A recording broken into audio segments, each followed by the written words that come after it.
Hey guys, welcome back to Skylanders Ring of Heroes. This video is going to be one where I talk about villains, and I'm just getting to that stage where I've finished building my broccoli guy.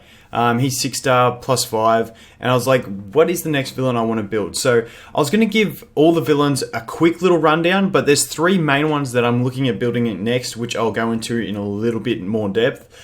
Just to give you guys an idea of what I'm thinking and what you might want to choose for your next villain to build. So we may as well, I'll go through the 3 main ones that I want to do first, and then we'll go on to the other ones and I'll give you a quick summary of them and why I'm not looking at them too much.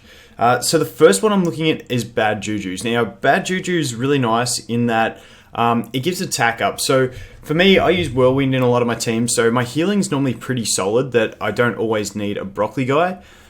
So I thought, why not bring the Bad Juju in cases that I don't have an attack buff? For the moment, I do use Boomer in a lot, but I'm looking into like something like B10. You know, if I bring a healer and the healer is enough to survive, then I might be able to bring the Bad Juju for an attack buff if I'm using something like a Kaboom and I don't have the attack buff in my team.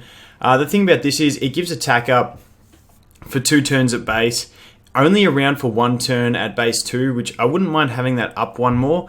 But the one issue with this unit is the skill up. So I like the idea of building it because I don't need skill ups to actually get a decent effect out of it. But the skill ups sort of work against it a little bit, in my opinion. So the reason it is because it's got so many cooldown reduction skill ups, but the thing is it's a 13-second cooldown and it becomes a 3-turn attack buff, 2-turn crit rate buff. The crit rate is really nice as well.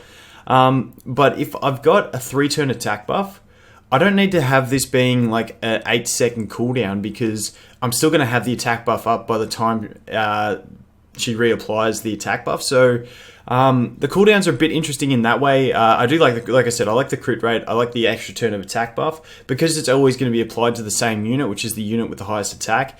I don't really see the need for the cooldown reductions, so that's why I might test this unit, just build it and put 1 skill up into this to make it around for 2 turns so that, you know, you get the 2-turn attack buff. You should at least get one of those attacks out, place the buff again, and then roll on from there. So that's the first one I'm really looking at building, is that Bad Juju for that. Another one for people that have Nightmare. Synergizes real well with Nightmare due to the passive giving evasion up when granted with attack up. I believe on Nightmare it needs 1 skill up to be able to get the buff from a 2-turn attack buff, but still it's something to consider for that really good synergy. The next one that I was really looking into building was Trolling Thunder. Now, Trolling Thunder, and this applies to all villains for me in the Beast Dungeon. I'm not a massive fan of villains that attack the enemy for the Beast Dungeon just because they're contributing to that revenge counter. But you never know, it might work. But this guy just bringing a defense break for 2 turns at base, and he's around for 3 turns. Another one that looks really solid without skill ups, because as we all know, skill up the skill up stones are really hard to get. Especially, I think we only get 4 per month at base, leaving events and all that sort of stuff aside. I think we get 2 from logins, 2 from Mirage Tower. That's the green ones, of course. So it is something I'd love to see more free-to-play skill-up stones brought into the game, or maybe even having, because with villains we always end up with a lot of shards. If we could use shards to skill up villains, that would be awesome too. Something like that, just because I'd rather be saving my skill-up gems for the you know, the Nat 4s and 5s and having cheaper ways of skilling up the other units, but you know, it is what it is for now, so we'll leave it. But like I said, this guy at base, without needing any skill ups, has a defense break for 2 turns, and he can use that 3 times before he disappears. So I just feel like it's really nice. And then as he skills up, he gains the effect accuracy down as well. But his defense down does become a 4-turn defense break, which is really nice. In which case, having him around for 3 turns is plenty. You don't need the 4 and 5 turns. But like I said, that extra damage that you get out of the defense break is really nice. So he's the other one that I'm considering for that reason, just because no skill ups required and good damage increase for your team. Maybe moving into something like Wailing Labyrinth 10, he has got elemental advantage there as well, which could be handy too. So that's my second choice. And my third choice that I've been looking at, but unfortunately this guy will need max skill ups, which is why I'm leaning away from him for now. But the big thing about this guy, which is Rage Mage, is I was looking at him for B10 because I'm thinking about my evasion team using the gear shift. This guy just has really good synergy with that team. So when he's max skilled, he actually has an unrecoverable effect. And unrecoverable is real nice in Beast Dungeon. If you're working through B8 or B9 at the moment, you know when that boss does an AoE attack and he sucks the HP out of all your units. It can sometimes be the difference between a failed run and a successful run, because you might just not get the damage in there to kill him. An unrecoverable would be really nice to stop him actually getting that. And the other thing he brings is an accuracy down for 2 turns once max skilled, which just stacks on top of all that evasionness that I'm going for. Evasionness, is that a word? That I'm going for in my team with the gear shift. And I think that would just really synergize well with the whole team.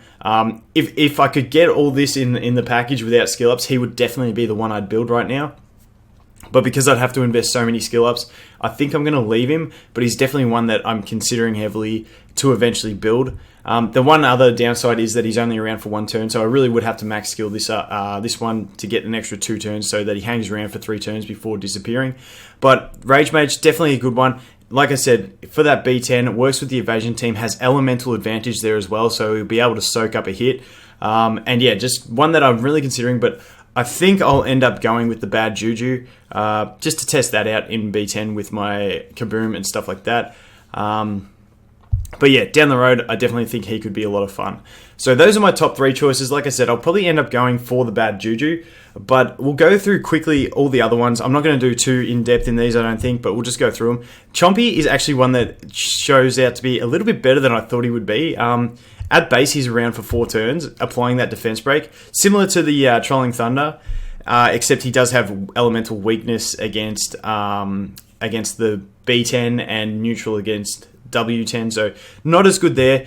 If this decreased buff count that he gets, it only becomes a decreased buff count by 1. If that became 2, because most buffs have a 2-turn count, if it decreased them by 2, it would be huge, because it would be an instant strip of the buff. But only decreasing the buff count by 1 is not enough, unless it's actually... this is where I get confused with the wording of some of these. I'm pretty sure that means if it's a 2-turn buff, it gets reduced to 1 turn. If it's actually removing a buff, then it could be even better than I thought. But Defense Break plus a strip would always be handy.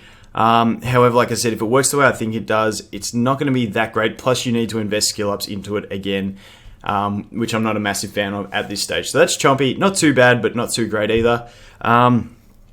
This guy, which is Smokescreen, he looks decent. I've heard people say that he's got really good damage. If he's got good damage, he might be handy in like farming and stuff like that. The evasion down is kind of nice. However, at base, he attacks all enemies, but only puts evasion on one enemy, evasion down, and then you need to actually max skill him to have an AoE evasion down. And we all hate glancing, so evasion down is nice, but like I said, it's not the thing that like really breaks my team, so I think I'm going to give him a miss for now. Like I said, if his damage does do really good, he might be a solid option. The next one here is the Chomp chest. Now, this one's interesting for me. Like, I get the idea that he's granting defense up on the ally with the highest defense for 2 turns. I get that, you know, if you got a defense unit, you put the defense buff on. If they're doing scaling off defense, that's really nice. But the thing is, his skill ups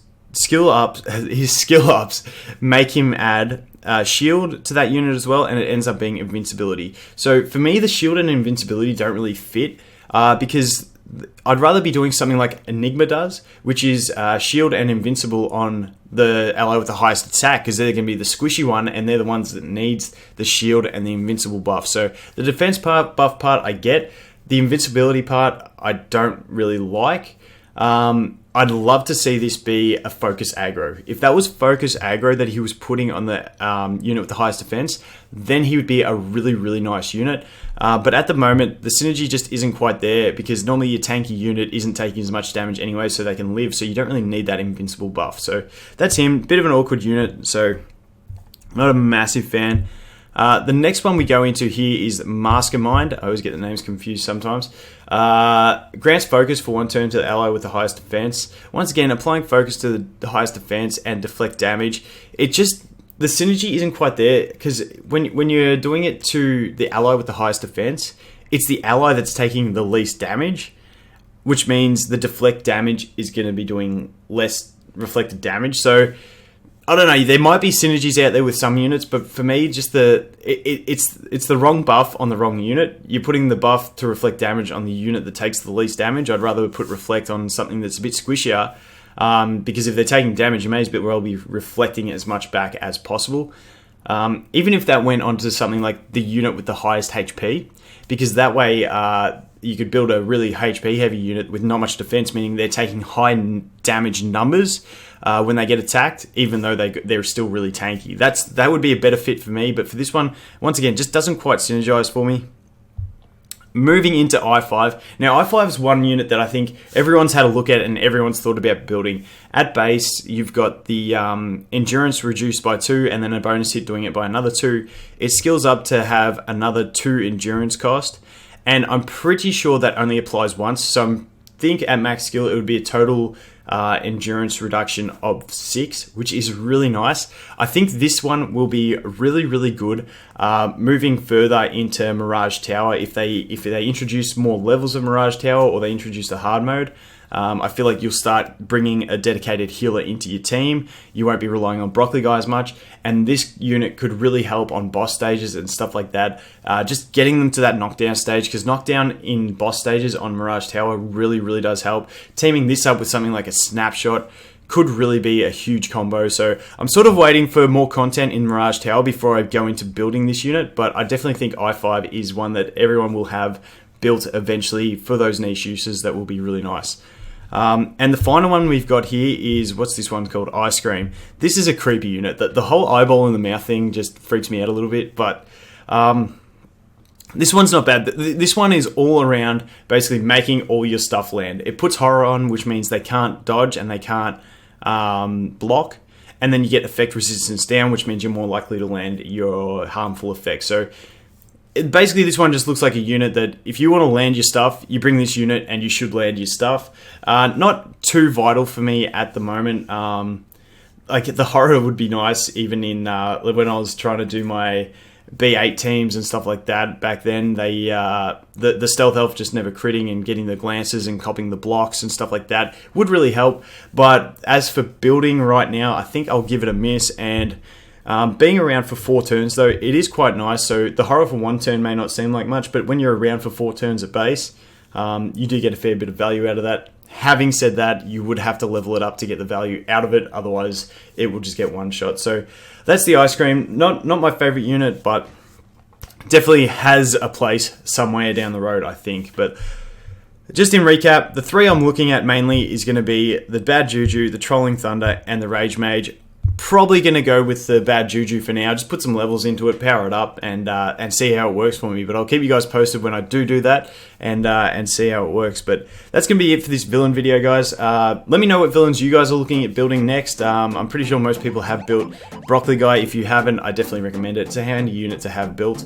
But yeah, let me know what you're doing, and I'll definitely love to hear your comments. So thanks for watching. I'll look forward to seeing you in the next one. Cheers.